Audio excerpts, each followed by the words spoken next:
That's Kaylin. And the winner, Oh, hi, Kaylin. Dr. S. Oh, Okay, I'll stop Oh my sharing. God, that's not fair. you cheated.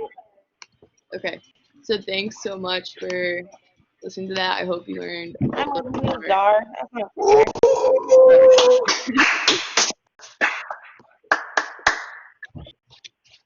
All right.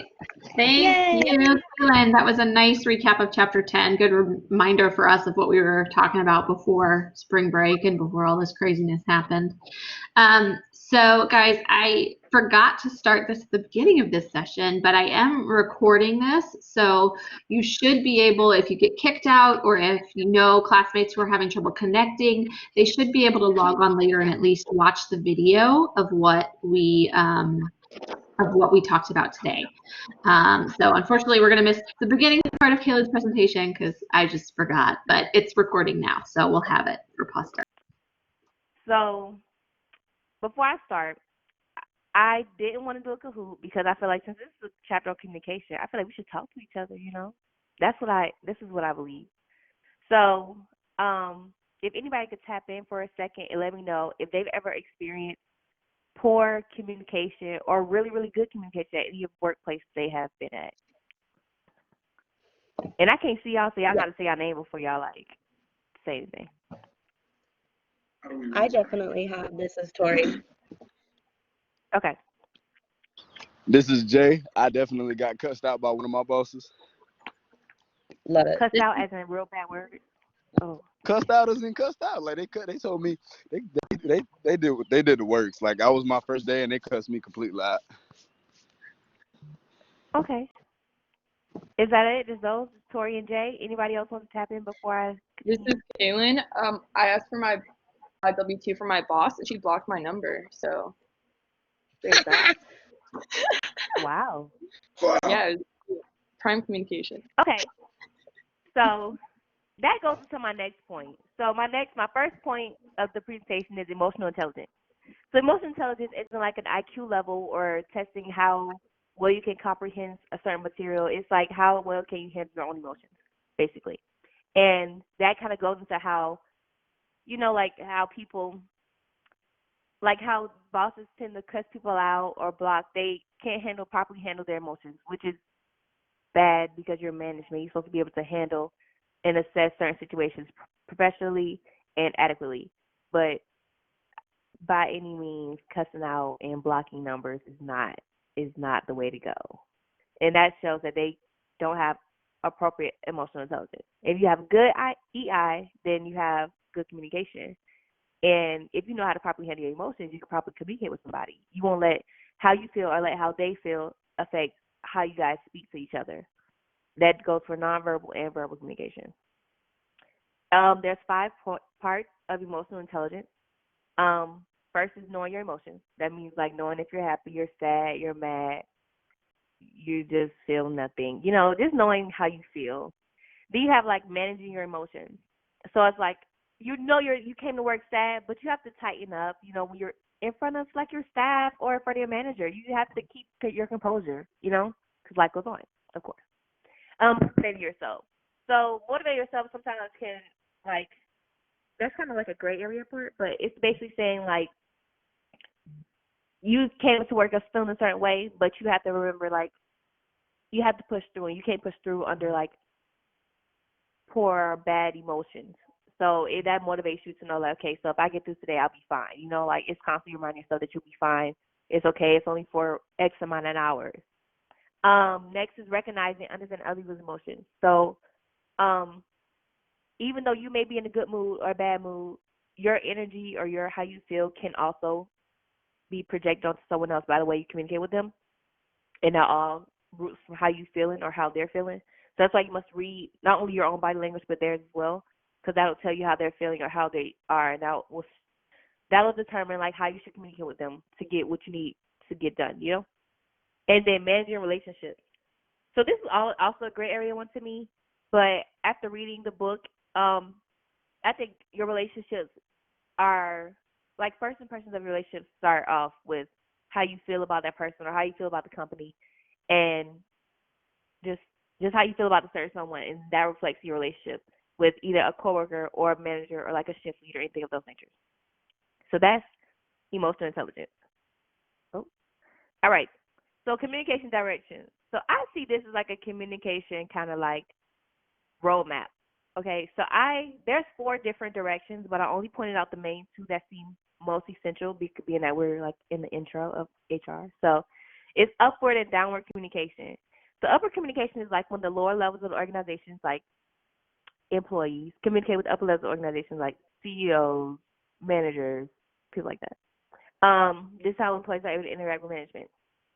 So I gave some examples of like general employee like communication. So like employee surveys, suggestion boxes, stuff like that, like stuff that all employees can do together. But it always should be welcome for employees to be able to step aside one-on-one with one of their managers, one of those above them, and address any issues or any benefits, or they should be able to come talk to anyone. It should be a freedom, like a free speech kind of like barrier. And that's how you can keep good relationships with your employees. That's how you keep them happy, and that's how you have a happy, like a happy tone within the company.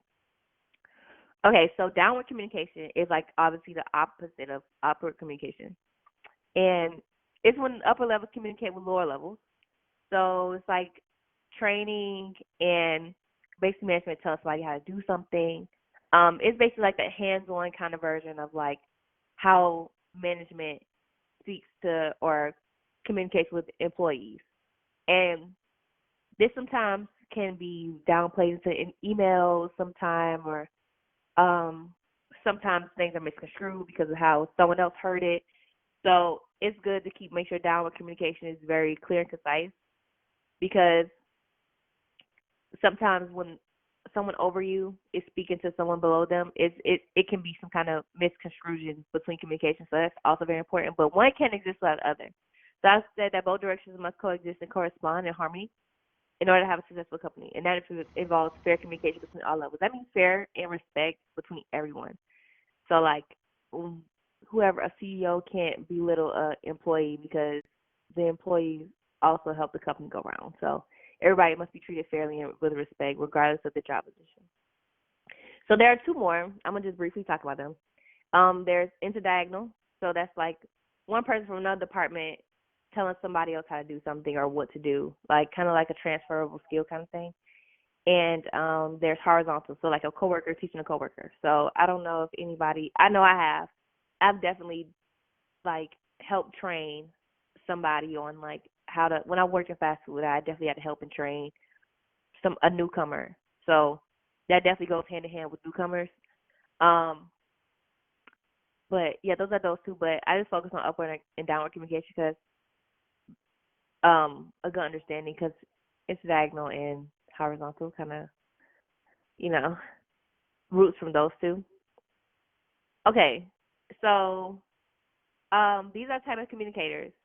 So knowing the different types of communicators, really, like, I had to really identify these things for myself to know, like, you can be both, too, as well. Like, I was reading more on it, and, like, you can be both. You can be a passive or an assertive, or assertive and aggressive, or passive and aggressive. Like, yeah, passive and aggressive can exist. I didn't know it could, but it can.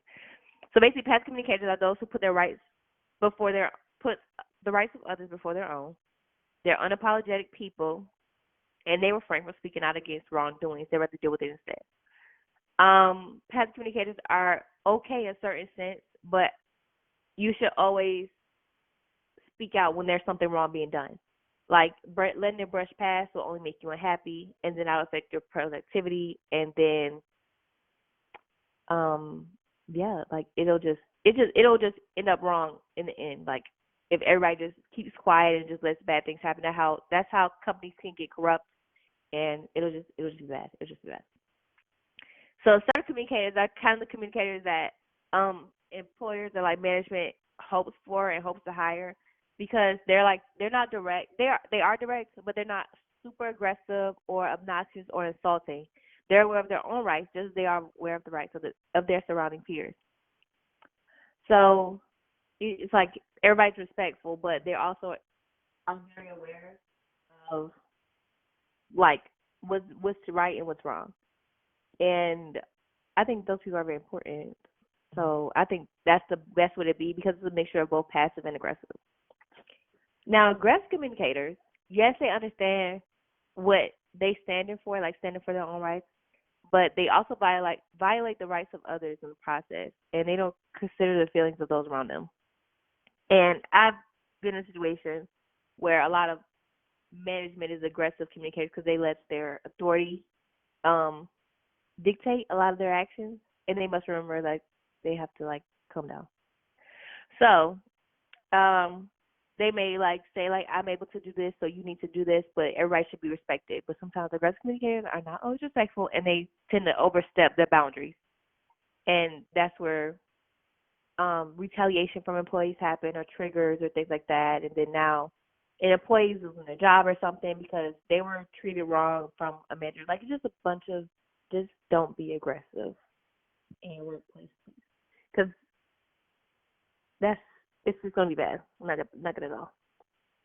Okay, so nonverbal communication, if not more important or equally important as verbal communication. Like you may not be able to say a word, but your facial expressions, your body language, hand gestures, eye contact, posture, all of the above will show someone how they should come to you or to see how you're retaining the information. All 5 of these different types of communications. These are not the only ones, but there's more. But I feel like these are the most important, especially in the workplace. Sometimes people tend to talk with their hands, but you have to remember you have to like not be defensive or aggressive, especially if you're trying to express a problem. Hand gestures can be very like aggressive, and we don't want to be aggressive communicators. Body language, if you're slouching, if you're like leaning or something, like that shows you're uninterested, and it can irritate management. It shows that you don't want to be there. So, and then that also can show up in other people who's watching you. So if you're slouching and you don't want to be there, you don't want to be there, somebody else can say, oh, I don't want to be there either. Like it's just a ripple effect, and we're trying to have great body language here. Face expressions, like if someone approaches you and you're uninterested, just try to keep a best smile. If not, it's going to make them aggressive and treat you funny, and it can damage your relationship within the workplace. And that won't be like adequate enough so you guys won't work well anymore. And then eye contact is important as well. It shows that you're listening to somebody and you respect them to listen to you back. It's sign of respect, and the only way communication can adequately work is if everybody like respects one another, and eye contact is a great way to show that. And then even like little things like posture, as I mentioned earlier, kind of goes hand in hand with body language, like sitting upright and have your shoulders up and everything, like that shows that you're attentive. But if you're slouching and hunched over, then you look uninterested, like you don't want to be there, you're unhappy. And that can reflect in how you speak to someone, how you're feeling that day, all the above. Jayla, you're at about 12 minutes, so if you could wrap it up for us. Okay, this is my last thing. That's fine. Yeah. Okay, last thing is listening. Listening is also very important because if you're a good listener, you're a good communicator. You should practice active listening because that means you're clearly comprehending and hearing what's being said. And a passive listener is you're hearing but not clearly comprehending, which can cause a lot of issues. And I had a video, but I'm out of time. So I will probably, I don't know, I'll talk about showing you guys. But yeah, so that's it. That's what I have for you guys today. And yeah, I don't know how to get this. Let me see. Okay. And that's it. Thank you guys for tuning in. Woo! Thank you, Jayla. All right, so I think our last one today is from Noah. And we practiced a little bit earlier, so I think Noah knows what he's doing. Noah, are you ready for us? Yes. We're talking about HR communication. And we're going to start off with what is communication. Communication is the imparting or exchanging of information or news. Communication is key to a successful career as a whole. So what are the most important aspects of communication? So the first one is emotional intelligence, and that's knowing your emotions, managing your emotions, motivating yourself, recognizing and understanding other people's emotions, and then managing relationships. And then timing is choosing the right time to engage in conversation. Empathy is showing that you care, showing that you're there for people. And then checking for understanding is just confirmation. How do you become an expert in this? When I talked to Carmela Prestia, the strategies and administration manager who's been in the business for 20 plus years, she said that reading books, exploring different techniques, experience, and time is key factors to becoming an expert in communication. And then here's a book suggestion that she recommended. It's called Crucial Conversations, Tools for Talking When Stakes Are High. In this book, you learn a contrast method, learn how to make it safe, and learn how to turn ideas into habits. So with the contrast method, it's explaining a problem they have without hurting someone else's feelings. For example, if someone made a complaint in the office about an employee's hygiene, you can use this method to share something without hurting their feelings. Hey, I don't want you to think that your work isn't appreciated or try to hurt your feelings, but coworkers share that you smell unpleasant, which is affecting their performance. How can you fix this? So that's just an example. And then new crucial conversations. Here's a video. Can y'all see it? Yes. Video? Okay.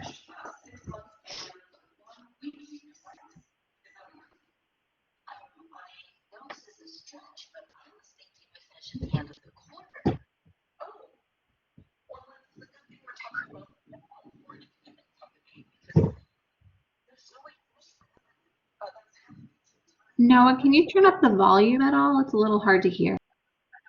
Impossible. I don't think we can get it done. This is really impossible. Maybe I didn't make myself clear about how important this is. We're not here to argue over what's possible.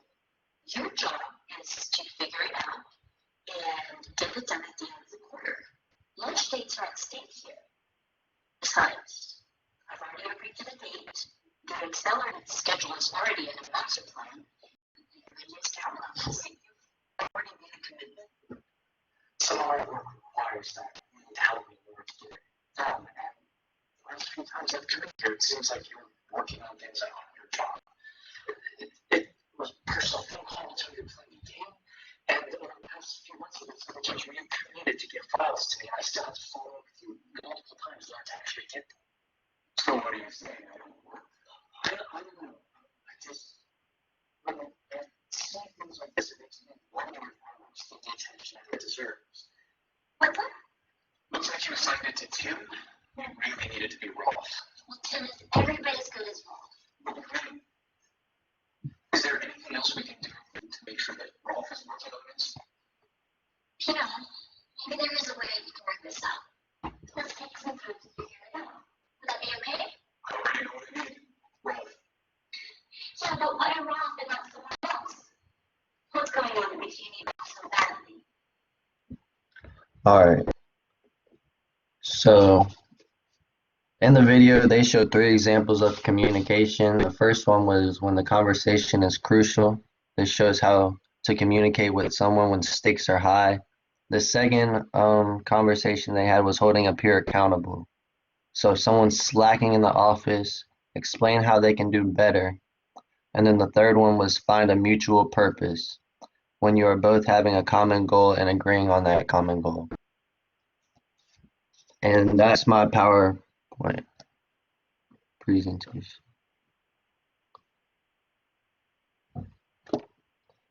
I don't have a Kahoot or nothing, so how do I stop sharing? That button right there should do it. Thanks, Noah. And guys, that video should be posted on the discussion board under Choice Learning. So if you had any trouble hearing it, you can always watch it later if you want. But thanks for the book recommendation, Noah, and nice job doing a little interview to get some info for us on communication. That's great. All right, guys. So we have a few minutes left, depending upon which clock I'm on.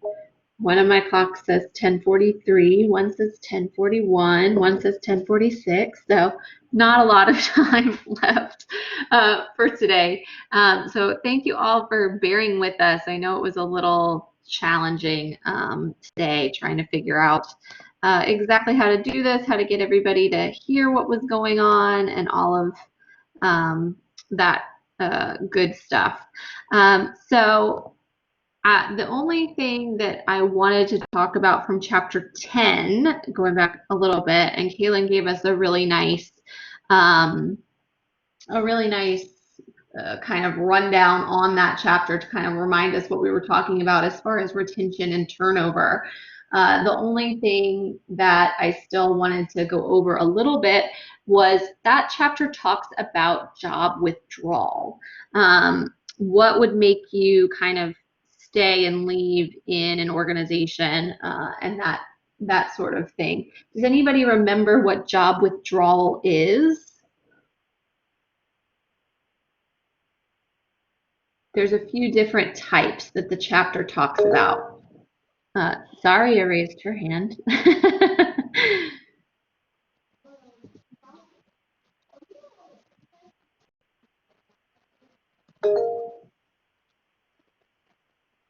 Victoria raised her hand. Do we just to talk? Yeah, go ahead. Okay. Isn't job withdrawal kind of when you decide to withdraw from the position on a mutual understanding, like you want to move on and think that they need to move on? Or am I wrong on that? So job withdrawal is basically what happens to an employee when they either start thinking about leaving or decide that they're actually going to leave. So it can be psychological withdrawal or it can be physical withdrawal. Does anybody remember or think of what the differences between psychological and physical withdrawal might be?